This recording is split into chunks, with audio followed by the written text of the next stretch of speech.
샬롬 삼국지 6권 9번째. 형주는 네가 아울러 맡아 다스리도록 해라. 양양은 내가 이미 하후돈을 보내 지키게 했다. 합비는 이곳 싸움에서는 가장 기묘한 땅이라 장요를 주장으로 삼고 악진과 이전을 부장으로 삼아 그곳을 지키도록 할 작정이다. 그러나 무슨 일이 있거든 즉시 내게 알리는 걸 잊지 말아라. 자기가 떠난 뒤에 일까지 모두 헤아려 배치를 끝낸 조조는 곧 말에 올라 허창으로 떠났다. 그를 따르는 것은 원래 데리고 온 사람들 외에도 형주에서 항복한 문무 벼슬 아치들이 더 있었다. 항복받은 사람들을 앞세운 것은 적벽에서의 패전이 가져올 권위의 손상을 조금이라도 덜어보기 위한 조조의 잠깨였다. 따라서 얼른 보면 허창으로 돌아오는 조조의 행렬은 무슨 개선 행진과도 같았다. 남군의 남은 조이는 다시 아우 조홍에게 남군과 이릉을 맡겨 주유를 맡게 하고 자신은 형주에서 그 일대를 다스리기로 했다. 적벽에서의 참담한 패전에 견주어 보면 뜻밖으로 재빠른 북군의 수습이었다. 한편 조조를 놓아보낸 관우는 빈손으로 하구에 돌아가지 않을 수 없었다. 이때 여러 길로 나아갔던 군마는 각기 전리품을 싸들고 이미 돌아와 있었다. 적에게서 뺏은 말이며 창칼 갑주에다 싸움에 쓰는 여러 가지 기구들과 돈이며 곡식이 산더미 같았다.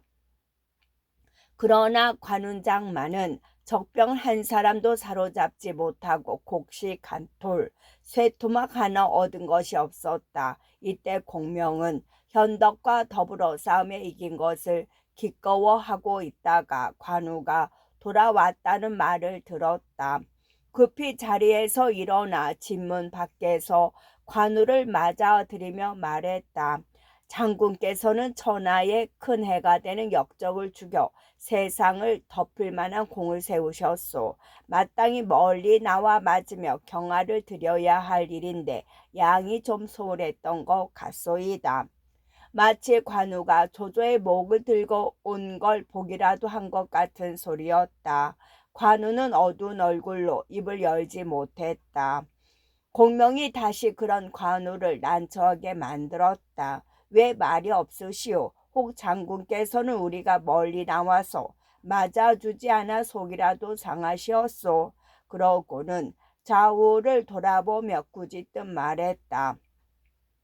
너희들은 어찌하여 좀 더 일찍 장군께서 돌아오시는 것을 알려주지 않았느냐? 관우가 더 참지 못하고 바로 털어놓았다. 이 관 아무개가 돌아온 것은 다만 죽음을 정하기 위해서였소이다. 그게 무슨 말씀이오? 그럼 조조가 하용도로 가지 않기라도 했다는 것이오. 공명이 알 수 없다는 듯 관우에게 되물었다. 관우가 부끄러움을 이기지 못해 대추빛 같은 얼굴이 한층 붉어지며 대답했다. 아니 왜다. 군사께서 말씀하신 대로 조조는 그쪽으로 왔으나 이 관 아무개가 무능하여 놓쳐버리고 말았소. 조조는 놓쳤다 하더라도 장수와 군사들은 사로잡았을 것 아니오. 그래 얼마나 사로잡았소. 공명은 짓궂을 낯빛조차 변하지 않고 그렇게 물었다. 관우는 이제 목소리까지 움츠러들었다. 장수와 군사들도 전혀 사로잡지 못했소. 그러자 공명의 안색이 싸늘하게 변했다. 이는 반드시 운장께서 조조가 베풀어준 옛 정을 못 잊어 일부러 놓아준 것임에 틀림이 없소. 하지만 떠날 때 장군께서 쓰고 간 군련장이 여기 있소. 도리 없이 그대로 군법을 시행하는 수밖에 없소이다. 그러고는 관우의 말을 더 들으려고 하지도 않고 곁에 있는 무사들에게 호령했다. 무엇들 하는가? 조조를 일부러 놓아보낸 관우를 어서 끌어내 목 베어라. 실로 서리빨 같은 위엄이 어린 호령이었다. 처음에는 쭈뼛쭈뼛 하던 무사들이었으나 거듭 꾸짖음을 받자 하는 수 없이 관우를 끌어냈다. 그때 유비가 공명 앞에 나아가 엎드려 빌었다. 지난날 우리 세 사람이 의로 맺어질 때 죽고 살기를 함께 하기로 하였소. 이제 운장이 비록 군법을 어겼으나 나 또한 지난날의 맹세를 어길 수가 없소. 바라건대 운장을 못 빼시며 이 몸도 함께 죽어야 함을 헤아리시오. 부디 너그럽게 보아주시오. 오늘의 잘못을 따로 적어두었다가 뒷날 공을 세워 그 잘못을 씻게 하는 수도 있지 않겠소. 그런 유비의 어조는 공손하고도 간곡했다. 공명의 주인된 사람으로서 굳이 운장을 살리려면 그렇게까지 머리를 조아려야 할 까닭이 없는 유비였다. 그러나 군령장까지 쓰고 나간 장수가 그걸 어기고 적을 놓아보낸 죄를 공명이 다스리지 못한다면 앞으로 공명의 군령은 장졸들 사이에서 아무런 힘을 가지지 못하게 될 것이 걱정되었다. 거기서 유비는 공명의 위엄도 세워주고 관우의 목숨도 살리기 위해 스스로 공명에게 머리를 조아린 것이었다. 주공께서 이 무슨 회개한 짓입니까? 공명이 황망히 자리에서 일어나 유비를 일으키며 소리쳤다. 그리고 관우를 다시 끌어들이게 한 뒤 매섭게 꾸짖었다. 관우는 듣거라. 주공께서 이렇게까지 나오시니 오늘은 차마 군령을 시행하지 못하여 네 목을 붙여준다. 그러나 이후 다시 군령을 어기면 그때는 두 번 다시 용서하지 않으리라. 관우를 살려주면서도 군령의 위엄을 상하게 하지 않은 어조요 태도였다. 그런데 이 부분의 해석에 대해서는 재미있는 말이 있다. 이 사건을 제갈량과 관우의 서열 다툼에서 빚어진 것으로 보아 이때부터 제갈량의 우위가 확보되었다고 해석하는 게 바로 그것이다. 확실히 일리 있는 말이다. 사실 관우는 제갈량이 나타나기 전만 해도 유비 진영에서는 자타가 인정하는 이인자였다. 그런데 제갈량이란 새파란 서생이 나타나 순식간에 유비 다음가는 서열을 차지해 버렸으니 아무리 관우가 의리의 대장부라 해도 꼴깝지 않을 수 있겠는가. 거기다가 남달리 유별난 관우의 자존심은 그 꽃가움을 더욱 참지 못하게 만들었을 것이다. 제갈량 편에서도 관우는 전부터 그리 탐탁했을 리가 없다. 자신의 포부를 펴기 위해서는 유비의 군권을 장악할 필요가 있었는데 거기에 관우가 만만찮은 경력과 능력으로 버티고 있었기 때문이었다. 따라서 제갈량으로서는 언제든 기회를 엿보아 단번에 굴복시키려 했을 것이고 그 사건도 가만히 살피면 전부터 제갈량이 파놓은 함정에 관우가 빠져든 인상이 짙다.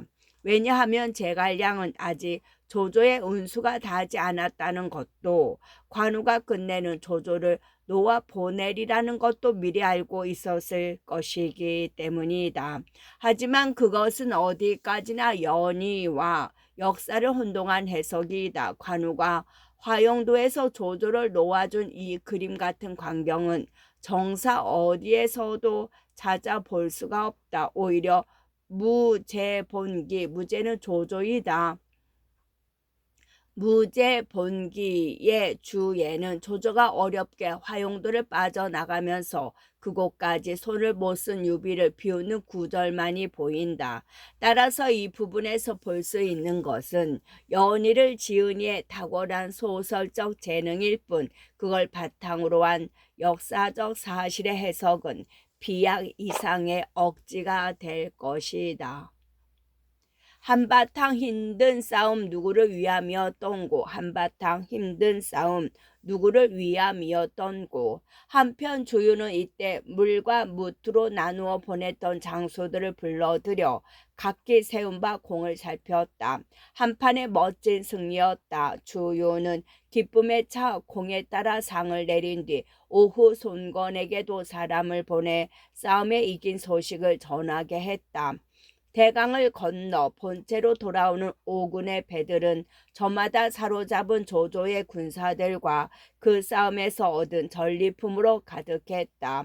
주유는 본체로 돌아가자 술과 고기를 내어 삼군을 크게 위로한 뒤 다시 군사를 내어 남군을 빼앗으려 했다. 오병이 앞선 부대는 곧 물가에다 진체를 내리고 앞뒤 5영체로 나누어 주요 자신도 거기에 자리 잡았다. 그리고 여럿과 더불어 군사를 내 의논을 하고 있는데 호련 사람이 와서 알렸다. 유현덕이 손건을 보내 도둑께 경화를 드리고자 하고 있습니다. 들라 이르라. 주유가 그렇게 말하자 곧 손건이 들어왔다. 예를 끝내 손건이 유비의 뜻을 전했다. 주공께서는 특히 저를 보내 도둑의 크신 덕에 감사의 뜻을 표하라 하셨습니다. 적으나마 정성으로 보낸 예물도 아울러 거두어 주시기 바랍니다. 현덕은 지금 어디에 계시오? 주유가 무슨 생각을 했던지 담내의 말도 있고 불쑥 송건에게 물었다. 주공께서는 지금 유강구로 군사를 옮기시어 머물고 계십니다. 그러자 주유의 얼굴에는 문득 놀란 기색이 떠올랐다. 거의 숨 쉴 틈도 주지 않고 잇따라 송건에게 물었다. 공명도 또한 유강구에 있소? 그렇습니다. 공명께서도 주공과 더불어 유강구에 계십니다. 손건은 주유의 속도 모르고 아는 대로 말해 주었다. 그 말에 주유는 얼굴이 굳어지며 서둘러 손건을 돌려보냈다. 그대는 먼저 돌아가시오. 오늘 현덕께서 베푸신 예물은 내 몸소 가서 감사드리겠소이다. 예물을 바친 손건이 돌아가고 난 뒤 노숙이 이상하듯 물었다. 조금 전 도독께서는 무엇 때문에 그리 놀란 기색을 드러내셨습니까? 유비가 지금 유강구에 군사를 머물러 있는 것은 반드시 남군을 손에 넣을 뜻이 있기 때문일 것이요. 우리는 많은 인마를 상하고 또 많은 돈과 곡식을 써서 이 싸움에서 이겼소. 이제 남군은 손만 뻗으면 얻을 수 있게 되었는데 유비의 무리가 컴컴한 속셈으로 집어삼키려 하고 있으니 어찌 놀라지 않겠소. 그렇지만 이 주유가 살아있는 한 결코 그리는 아니 될 것이요. 주유가 격한 목소리로 그렇게 말했다. 노숙도 그 말을 듣고 보니 걱정이 되었다. 유비와의 화친을 앞장서서 주선한 게 바로 그 자신이었기 때문이었다. 그렇다면 어떤 계책으로 물리치실 작정이십니까? 내가 가서 우선 저들을 말로 달려보겠소. 곱게 들어준다면 우리도 좋지만 만약 내 말을 듣지 않는다면 유비가 남군을 손에 넣기 전에 내가 먼저 그를 결탄내 버리겠소. 주유는 이를 가을듯 그렇게 말해놓고 몸을 일으켰다. 그 자리에서 곧장 유비에게로 달려갈 기색이었다. 노숙도 따라서 몸을 일으키며 물었다. 저도 함께 갔으면 어떻겠습니까? 좋소이다. 주인은 그렇게 승낙하고 곧 가볍게 차린 기마대 3천을 뽑아 유강구로 달렸다. 한편 유비는 손건이 돌아와 주유가 스스로 찾아오겠다고 하더란 말을 전하자 얼른 까닭을 알 수 없었다. 마침 곁에 있던 공명에게 물었다. 주유가 몸소 이리로 오는 뜻이 무엇이오? 우리가 보낸 하찮은 예물에 고마움을 표하러 여기까지 오는 것은 아닐 것입니다. 틀림없이 남군 때문이겠지요. 공명이 빙긋이 웃으며 까닭을 알려주었다. 유비가 문득 걱정스런 얼굴이 되어 다시 물었다. 주유가 만약 군사를 이끌고 오면 어떻게 어찌해야 되겠소. 걱정하실 거 없습니다. 이렇게 하십시오. 공명은 이어 주유가 오면 유비가 해야 할 언동을 상세히 일러주었다. 유비는 곧 공명에게 들은 대로 싸움빼는 강 위에 벌려 띄우고 강 언덕에는 군사들과 말을 줄지어 세워 놓은 뒤 주유를 기다렸다. 오래자나 사람이 와서 알렸다. 주유가 노숙과 더불어 군사들을 이끌고 왔습니다. 그 말을 들은 공명은 조은에게 몇 길을 딸려 내보내 그들을 맞아들이게 했다. 주유가 유비의 진채로 들어서면서 보니 군세가 자목 커 보였다. 자기들에게 빌부터 겨우 잔명이나 보전하려는 것쯤으로 여겨온 주유로서는 마음이 편할 리 없었다. 영문에 이르니 유비와 공명이 그곳까지 나와 주유와 노숙을 장막 안으로 맞아들였다. 서로 예를 마치자 유비는 잔치를 벌려 그들을 대접했다. 잔을 들어 주유가 조조의 대군을 떼죽음시키고 큰 승리를 거둔 일을 경하하며 허허거리는 품에 주유가 온 뜻을 전혀 모르는 사람 같았다. 몇 순배 술이 돈 뒤에 주유가 먼저 입을 열었다.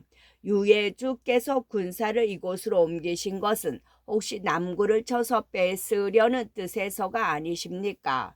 반드시 그렇지는 않소이다. 도둑께서 남군을 치료하신다는 말을 듣고 서로 도려왔을 뿐이요. 하지만 도둑께서 그곳을 쳐서 빼앗지 못한다면 그때는 이 비가 반드시 쳐서 뺏으리다. 유비가 아무런 꺼리낌 없이 그렇게 대답했다. 그러자 주유가 짐짓 껄껄거리며 말했다. 우리 동우는 한강 일대를 우리 땅으로 삼으려 뜻한 지 이미 오래되었습니다. 이제 남군은 손안에 든 것이나 다름없는데 어찌하여 빼앗지 못하겠습니까? 싸움에 이기고 지는 것은 미리 정할 수 있는 일이 아니외다. 조조는 허창으로 돌아갈 때 조인에게 남군을 비롯한 몇 곳을 지키도록 하였소. 반드시 그곳을 지킬 수 있는 묘한 계책을 일러주고 갔을 뿐만 아니라 조인 또한 용맹이 당할 자가 없는 장수회다. 도둑께서 마침내 뺏지 못할까 두렵구려. 주유의 호기를 단숨에 진문게 버리는 유비의 말이었다. 주유가 불끈하여 그 말을 받았다.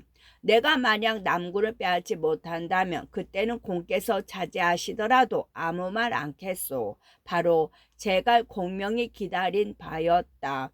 주인은 제 성을 못 이겨 스스로 유비에게 남군을 얻을 구실을 한가닥 마련해 준 셈이었다. 유비가 때를 놓치지 않고 그런 주유의 말에 쐐기를 박았다. 실로 호기로운 말씀이요. 공명과 자경이 여기 있어 증인이 돼줄 것이니 도둑께서는 뒷나흘 후에나 마시오. 그러고는 노숙을 보며 다짐하듯 물었다.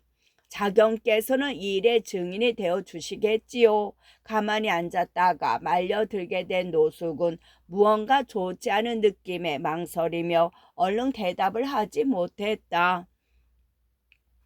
아무 말 없이 보고만 있던 공명이 왠지 수상쩍은 까닭이었다. 노숙이 자기를 믿지 못해 그런 줄 알고 더욱 격해진 주유가 다시 큰 소리로 말했다. 대장부의 한마디가 이미 뱉어졌는데 어찌 후회가 있을 리 있겠습니까? 그제야 공명이 나섰다. 도둑의 말씀은 그만하면 우리 모두의 공론이라 보아 안 될 거 없겠습니다. 먼저 동으로 하여금 남군을 저 빼앗게 하고 만약 그리하지 못할 때에는 우리 주공께서 나서도록 하지요. 주위가 격해서 한 말을 더는 움직일 수 없는 손권과 유비 양가의 약조로 굳혀버린 것이었다. 유비를 달래보기는커녕 오히려 남군을 취할 수 있는 한 가닥 구심만 내준 것으로 주유와 유비의 만남은 끝났다.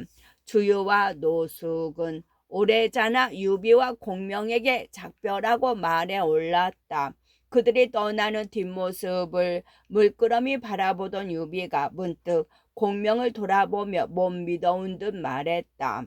선생께서 이비에게 가르치신 대로 대답해 한때의 입막음은 했지만 이리저리 돌려가며 곰곰이 생각해보니 아직도 잘 알 수 없는 게 있소이다. 나는 지금 외로운 몸뚱어리 하나뿐 발 디딜 땅 한 조각 없는 사람이라 남군이라도 얻어 잠시 몸을 담으려 한 것이요. 그런데 주유들어 먼저 남군을 빼앗아 보라 했으니 만약 그렇게 되는 날이면 땅과 성은 이미 동호의 것이 되어 내가 차지하려 한들 어떻게 차지할 수 있겠소. 그 말을 들은 공명이 크게 웃으며 대꾸했다. 당초에 제가 주공께 형주를 차지하라고 권했을 때 주공께서는 제 말을 들어주지 않으셨습니다. 벌써 잊으셨습니까? 형주 같은 큰 골도 마다한 사람이 이제 와서 남군 같은 성 하나를 가지고 무얼 그리 아까워하느냐는 식의 빈정거림이 섞인 말이었다. 유비가 정색을 하고 대답했다. 그때 형주는 유경승의 땅이라 내가 차마 빼앗을 수 없었던 것이오. 하지만 이제는 조조의 땅이 되어버리고 말았으니 내가 빼앗아도 이체 어긋날 게 없소이다. 그러자 공명도 웃음을 거두고 말했다. 어쨌든 주공께서는 걱정하실 거 없습니다. 주유가 먼저 가게 한 것은 힘을 다해 남군을 들이쳐 양쪽을 모두 지치게 하려는 뜻에서입니다. 오래전에 주공께서 남군성 위에 높이 앉아 계시도록 할 것이니 이 양만 믿으십시오. 무슨 계책으로 그리 하시겠소? 공명을 믿으면서도 얼른 짚히는 게 없어 유비가 다시 물었다. 주공께서는 다만 이렇게 하시면 됩니다. 공명이 빙긋 웃으며 그렇게 대답하고 이어 나직한 목소리로 유비가 해야 할 일들을 세밀히 일러주었다. 듣기를 마친 유비는 몹시 기뻐했다. 그리고 공명이 일러준 대로 강어귀에 군사를 묶어둔 채 조금도 움직이지 않았다. 한편 주유와 함께 자기들의 진체로 돌아간 노숙은 아무래도 그날 일이 꺼림칙해 주유에게 물었다. 도둑께서는 어째서 유비에게도 남군을 차지할 수 있는 구실을 만들어 주셨습니까? 나는 손가락으로 한번 튕겨도 남군을 얻을 자신이 있소. 현덕이 차지할 남군이 어디 또 남겠소. 그래서 한번 생색이나 내본 거요. 주유는 대수롭지 않은 듯 그렇게 대답하고 곧 여러 장수들을 자신의 장막으로 모이게 했다. 이제는 남군을 치러 가려 하오. 누가 먼저 남군을 빼앗아 보겠소. 모든 장수들이 다 모이자 주유가 물었다. 한 사람이 나서며 소리쳤다. 그 일은 제가 한번 해보겠습니다. 주유가 보니 그 장수는 장흠이었다. 주유가 흡족한 얼굴로 장음의 정을 들어주었다. 좋다. 그대는 선봉이 되고 서성과 정봉은 부장이 되어 날랜 군사 5천과 더불어 먼저 강을 건너라. 나는 뒤따라 대군을 이끌고 접응하리라. 이에 장흠은 가려 뽑은 군사 5천 명과 서성, 정봉 두 부장을 데리고 그날로 강을 건넜다. 그 무렵 조이는 아직 남군에 머물면서 조흥을 이릉에 보내 서로 돕고 의지하는 형세를 이루고 있었다. 그리고 이긴 기세를 타고 몰려올 손건과 유비의 군사들을 경계하여 잔뜩 장졸들을 다 잡고 있는데 호련 사람이 와서 알렸다. 오병이 이미 한강을 건넜다고 합니다. 그러나 아직 그 군세나 이끄는 장수가 밝혀지지 않아 조인이 말했다. 굳게 지키고 싸우지 않는 것이 가장 낫겠다. 그때 효기인 우금이 분연히 나서며 소리쳤다. 적군이 이미 성벽 아래 이르렀는데 나가 싸우지 않는다면 그것은 바로 겁을 먹고 있다는 뜻이 됩니다. 더구나 우리 군사는 방금 싸움에 진 뒤라 움츠러들 대로 움츠러들어 있으니 이때야말로 힘껏 나가 싸워 지난날의 날카로운 기세를 다시 떨쳐 보여줘야 합니다. 바라건대 제게 날랜 군사 500만 빌려주십시오. 한번 죽기로 싸워보겠습니다. 조인이 들어보니 그도 그럴듯한 말이었다. 우금에게 날랜 군사 500을 뽑아주며 나가 싸워 보게 했다. 우금을 맞은 동호의 장수는 정봉이었다. 말을 달려 나와 우금과 맞붙던 정봉은 네댓 번 창칼을 부딪히기도 전에 거짓으로 패한 채 달아났다. 우금은 신이 났다. 정복을 받자 뒤쫓는다는 게 자신도 모르게 오병의 진 안까지 뛰어들고 말았다. 달아났던 정봉이 문득 돌아서서 슬쩍 손짓을 하자 오병들은 새까맣게 우금을 에워싸 버렸다. 적진 속에서 포위되고 보니 우금이 아무리 좌로 찌르고 우로 부딪히며 날뛰어도 빠져나올 수가 없었다. 성벽 위 높은 곳에서 싸움의 형세를 살피던 조인도 그 광경을 보았다. 차마 우금을 그대로 죽게 할 수 없어 곧 갑옷을 걸치고 말에 오른 뒤 수백 길을 거느리고 성을 나갔다. 조인이 힘을 다해 칼을 휘두르며 오병의 진채로 뛰어들자 이번에는 서성이 나서서 맞섰다. 하지만 서성은 원래 조인의 상대가 못됐다. 오래 싸워보지도 못하고 쫓겨 달아나니 조인은 그 기세를 타고 적진 한복판으로 뛰어들어 우금을 구해냈다.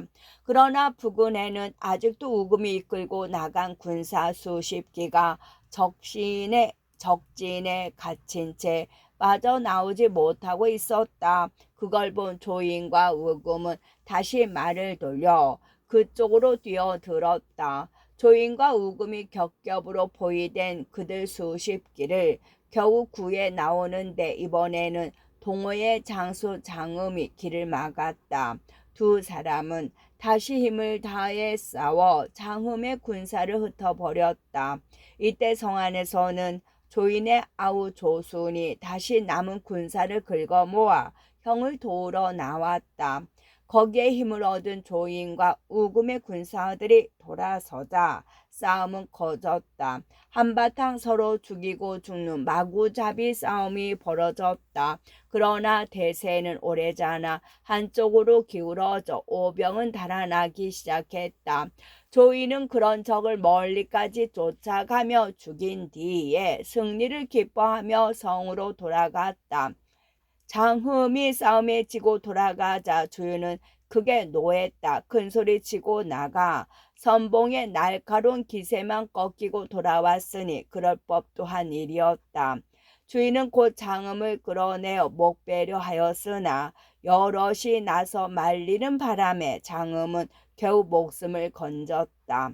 안 되겠다. 무슨 군사를 점거하여 싸울 제비를 하라. 내가 직접 나가 조인과 결판을 내리라. 분을 이기지 못한 주유가 그렇게 영을 내렸다. 감령이 나서 그런 주유의 서두름을 말렸다. 도둑께서는 아직 나서실 때가 아닙니다. 지금 조인은 조흥에게 이릉을 지키게 하여 서로 돕고 의지하는 형세를 이루고 있습니다. 바라건대 제게 날랜 군사 3천만 내려주십시오.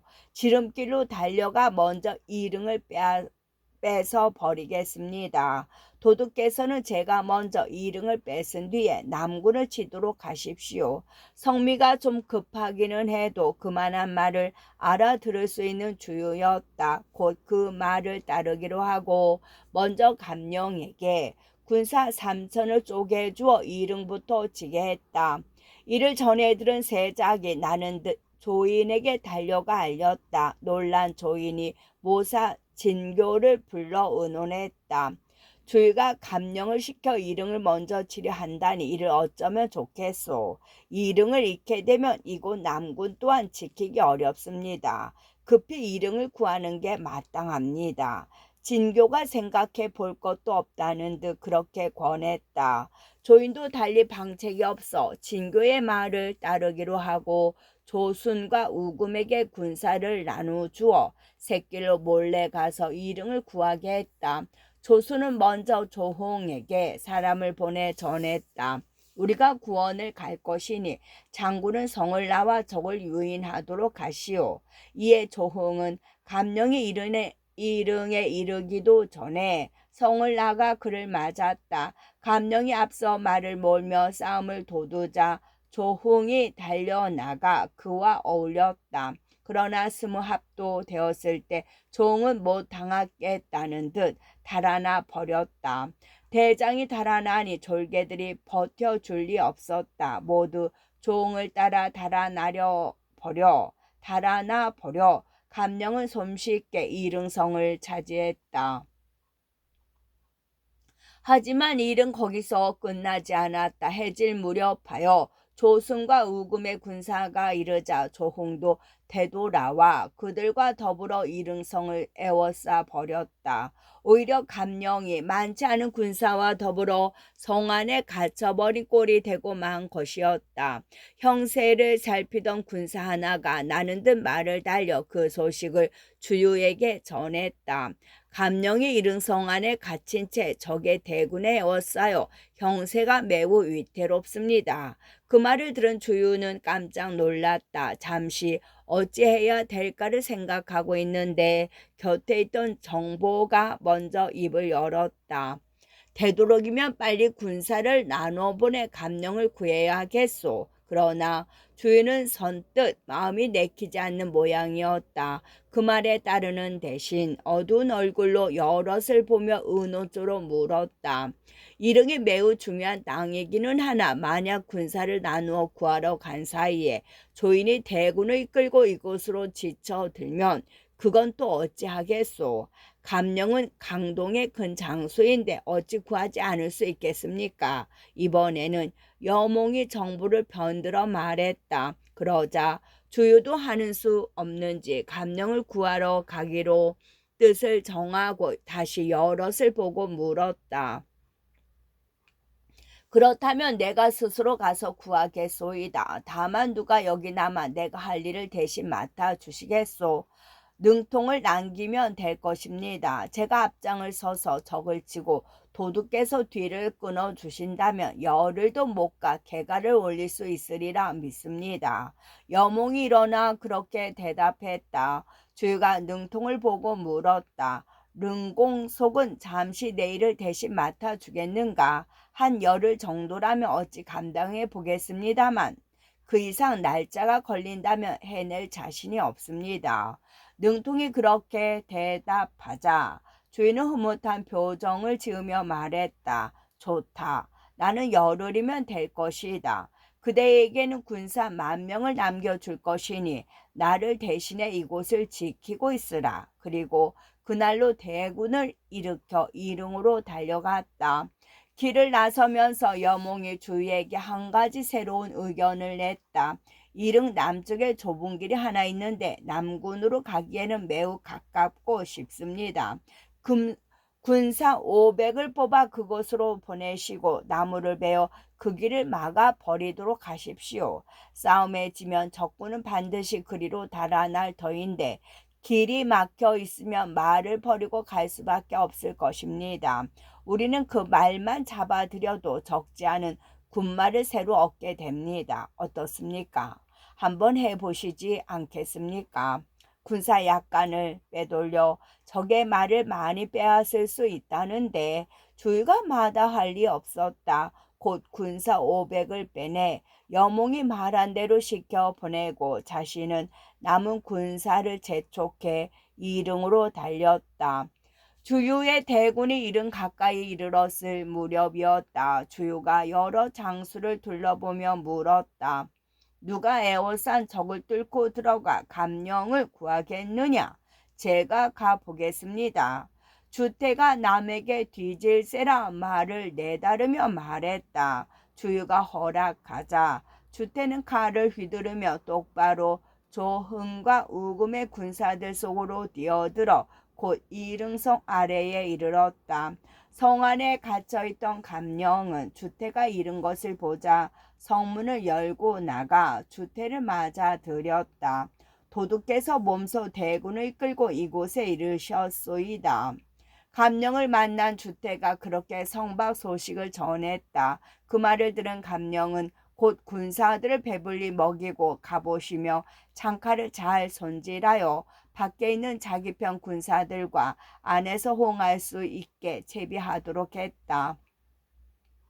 한편 조홍과 조순, 우금은 주유의 군사가 이르렀단 말을 듣고 사람을 남군에 보내 조인에게 알리는 한편 군사를 나눠 적과 맞서게 했다. 이윽고 주유가 이끈 오병이 이르자 조흥을 비롯한 세 사람이 이끈 조조의 군사들도 힘을 다해 맞섰다. 그러나 양군이 한창 어우러져 싸우는데 다시 성 안에서 감령과 주태가 길을 나누어 쳐 나오니 조조편의 군사들은 크게 어지러워지고 말았다. 주유가 이끌고 온 군사가 워낙 많은 데다 등 뒤에서 다시 감령과 주태가 덮쳐 사방이 오병으로 뒤덮인 것 같았다. 조흥과 조순, 우금은 이미 싸움이 글렀다 싶었다. 곧 군산을 물려 달아나는데 그들이 잡은 길은 과연 여몽이 말한 남쪽의 샛길이었다. 하지만 그 길은 이미 오병들에 의해 통나무와 나무 가지로 말이 지나갈 수 없게 막혀버린 뒤였다. 어지럽게 쫓겨온 데다 길까지 막히니 조조의 장졸들은 더욱 당황했다. 모두 말을 버리고 몸만 겨우 빠져나갔다. 오병들이 그 말을 거두어 보니 500필이 넘었다. 주인은 그 승리에 만족하지 않고 내쳐 군사를 몰아 적을 뒤쫓았다. 밤새 달려 남군 가까이 이르렀을 무렵 주인은 마침 이릉을 구하러 오던 조인의 대군과 마주쳤다. 조인이 온데 힘을 얻은 조흥과 조순, 우금이 다시 돌아서 덤비니 싸움은 이제 양군의 세력이 엇비슷한 가운데 한판 크게 어우러졌다. 굳이 어느 편이 더 낫다고 할 수 없는 한바탕의 혼전이었다. 그러기를 한나절 날이 저물기 시작해서야 양편은 모두 군사를 거두어 물러났다. 남군성 안으로 돌아온 조이는 여럿을 모아놓고 앞일을 의논했다. 조흥이 일어나 깨우쳐 주듯 말했다. 지금 이름까지 이뤘으니 형세는 이미 위급하다 할 수 있습니다. 형님께서는 어찌하여 승상께서 남겨주신 비단 주머니를 끌어 그 계책을 따르지 않으십니까?